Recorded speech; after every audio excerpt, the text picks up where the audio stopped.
On Friday, January 27th, 2017, President Trump issued an executive order suspending the Syrian refugee program and temporarily banning entries for people coming in from Iraq, Iran, Libya, Somalia, Sudan, Yemen, and Syria.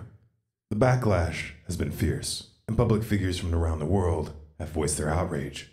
On one hand, this is understandable, given the humanitarian implications. However, one has to ask, where was this outrage when the refugee crisis was being created? Where was the righteous indignation in 2011 when the Obama administration toppled the Libyan government? First by sending in the CIA to back rebel groups that ended up having direct ties to Al-Qaeda, and then using airstrikes to finish the job. Prior to this intervention, Libya had one of the highest standards of living of any country in Africa. They even had free healthcare. Today, the country is a failed state, plagued by ongoing violence. That's why these people are trying to escape. And where was the righteous indignation in 2012, when the US began providing weapons, money, and training to rebel groups in Syria in an attempt to overthrow Assad? Even at the time, it was known that most of these weapons were ending up in the hands of jihadists. And it was no secret that these groups were committing horrific atrocities. Again, why do you think these people are trying to escape? And then there was Yemen, where the Obama administration quietly supported Saudi Arabia's bombing campaign for over a year, before finally getting their hands dirty and launching direct airstrikes in 2016. This warmongering continued till the very end. Here's a map of where the 26,171,000 bombs Obama dropped in just the last year of office fell. You know, it seems to me that the inhabitants of these countries would have preferred that you stand up against the wars that destroyed their homeland before and while it was happening, rather than take issue of where they are allowed to go in the aftermath. Just saying.